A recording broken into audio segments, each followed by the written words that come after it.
His name was Keiko, and everyone agreed he was a good whale. Keiko was one of a kind. Like Keiko had like this personality completely different from any other orca. I mean, everybody that worked with him called him the 1 in a million whale, because no matter how far my career stretches and how long I work with marine mammals, there will never be another whale like that.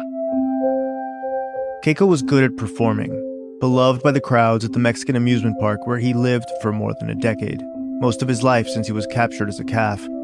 He was good with his trainers and with the kids who came to visit. I would have taken my 1-year-old daughter and put him on his back without a care or concern in the world. He was that gentle. And Keiko was good when he was cast in the movie Free Willy. He played the part of Willy, of course, a captive killer whale who's befriended by a 12-year-old boy and then set free. Very good. Afterwards, when the world decided Keiko himself should be set free, that he should learn how to be a wild whale, how to hold his breath and hunt for his own food and live in the ocean, Keiko, like always, was eager to please his humans.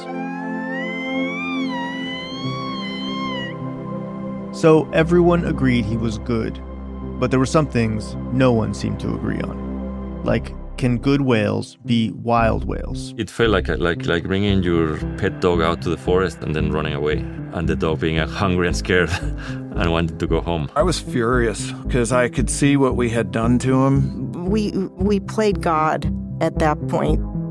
Was wildness even something Keiko wanted? Or was it something we needed from him? A chance to redeem ourselves for the harms we'd caused, not just to Keiko, but to all captive whales.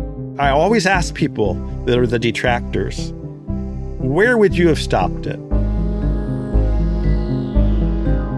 This is the story of a high-profile, high-stakes science experiment whose goal seemed almost impossible: to teach a captive orca to be wild.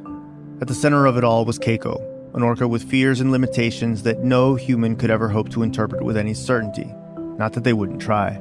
We wanted to see how far he could go. From Serial Productions and the New York Times, I'm Daniel Alarcón, and this is The Good Whale, coming November 14th, wherever you get your podcasts.